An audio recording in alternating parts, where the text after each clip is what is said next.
Hi everyone.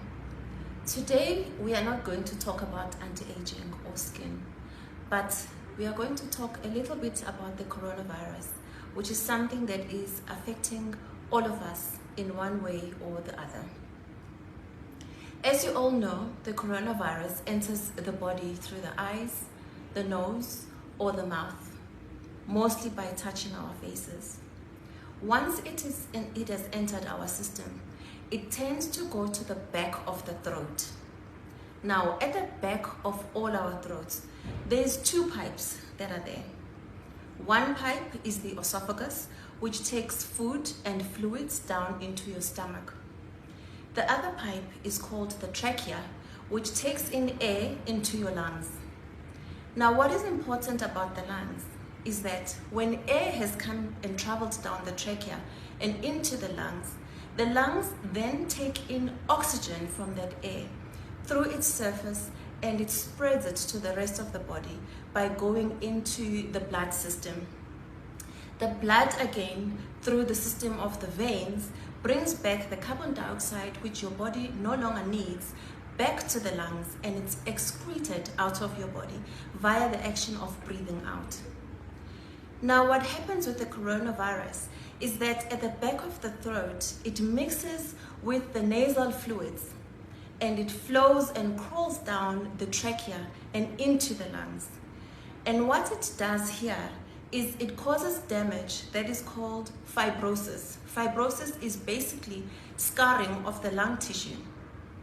Now, when the lung tissue or the lung surface is no longer viable as usual, it is no longer able to carry the oxygen from the air that you're breathing in into your system. Your whole body needs oxygen, from your brain right down to your toes. And it is also no longer able to take the carbon dioxide, which your body no longer needs, out of the system, because the tissue in the lungs is now fibrosed, or it is scarred by the coronavirus. Now, the second pipe that we find at the back of the throat is the esophagus, and this takes fluids and food down into your stomach. As you know, even if a grain of rice gets into the trachea by mistake and into your lungs, you will cough so much until that grain of rice is out, because the trachea and the lungs don't want anything except air. One of the good things is that the coronavirus does not survive in the stomach. In the stomach, there is gastric juices or stomach enzymes and acids that kill the virus, which is why one of the advice that is given is that you continually take sips of water, maybe every 15 minutes or so, because what happens when you are swallowing is that at the back of the throat there's an epiglottis, which is a structure that closes the top of the trachea, almost like a lid, so that when you swallow, it doesn't go into your trachea, but instead it gets washed down into the esophagus and down into your stomach, where it is not going to survive the stomach acids that kill it. One of the challenges that every country is having at the moment is the testing for the coronavirus. One of the simpler ways to do it at home, using a self-check method, is you hold your breath for 10 seconds or longer. If you can hold your breath for 10 seconds or longer without any problems, you probably don't have the virus.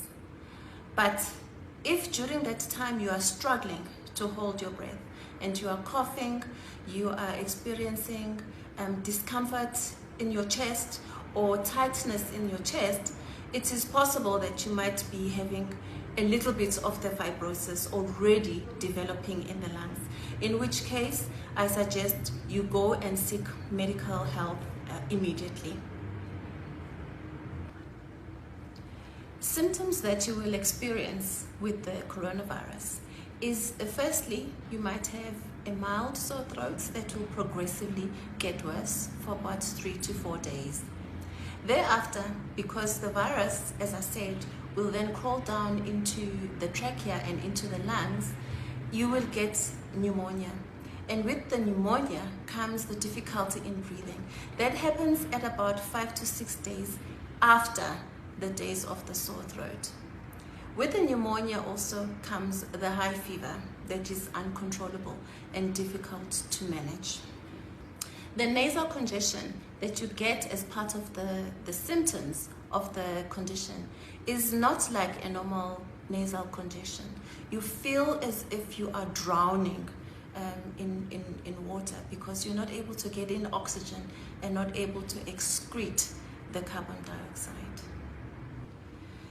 Some important information for you to know.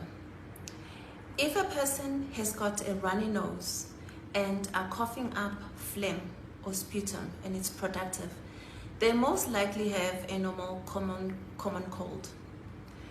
Pure coronavirus infection, a person will be coughing, but it will be dry and non-productive. Nothing will be coming out, and it will be associated with the symptoms of the pneumonia and the difficulty breathing, where you feel like you are drowning. The coronavirus itself is not heat resistant, so it dies at a temperature of about 26 degrees and upwards, which is one of my worry because our country is now approaching winter. We want to have this condition, this disease, halted before we hit our winter months. If a person sneezes and they happen to not sneeze into the fold of their elbow, or they do not sneeze into a tissue and immediately discards it, but they just sneeze, the saliva carrying the coronavirus can travel for about 3 meters to the next person that is sitting or standing around them. Once that virus lands on the ground, it is no longer airborne. So it is only airborne during the actual sneeze when it goes to the next person. Once it lands on a surface, it is no longer airborne. It can land on a table, it can land on a chair, it can land on a metal surface, anywhere. And on that surface, it can live for about 6 to 12 hours, which is quite a long time. Now, a person can come and just touch the table or touch that metal surface, and it is then transferred onto their hands. On our hands, the virus can live for 5 to 10 minutes. But during that 5 to 10 minutes, a lot can happen. We can rub our eyes, we can touch our noses, we can pick food and take it and put it in our mouths and eat. And this is how we then get infected, where the virus goes to the back of the throat, getting ready to go down our trachea and into the lungs. I cannot emphasize enough the importance of drinking water. Just warm water helps to heal most viruses anyway. But in this case, when you take sips of water every 15 minutes, that epiglottis, or the lid to the trachea at the back of our throat, will close the trachea and protect your lungs. The virus will be washed down into your esophagus and it will be killed by the stomach acids in your stomach. Please read carefully in our content below, where we've listed all the other important information that I'd like you to know. Myself and my team at Dr. P, we have decided to practice social distancing. We will be closed from today until the 1st of April.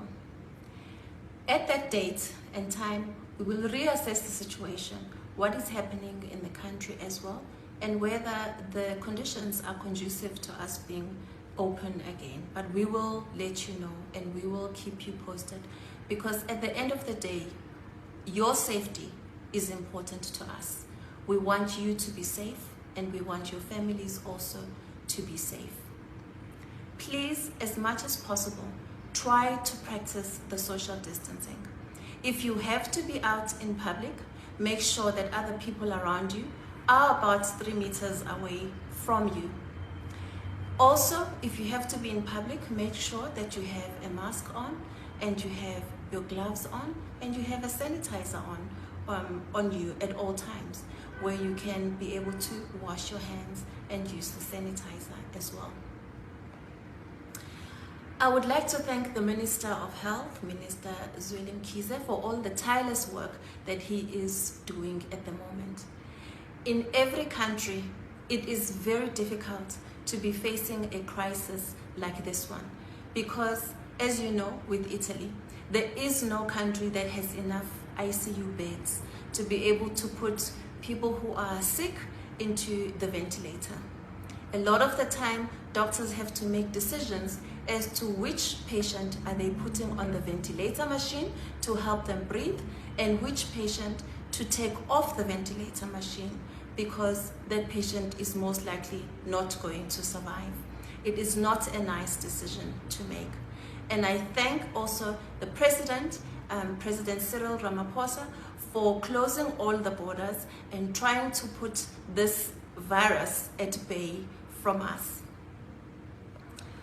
This fight is for all of us. It's not a fight for the government. It's not a fight for the nurses and doctors in hospitals. It is our fight. We need to come together.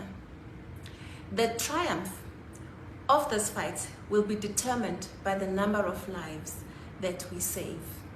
So please share this information with as many people as you can to save lives. Teach one life, save one life.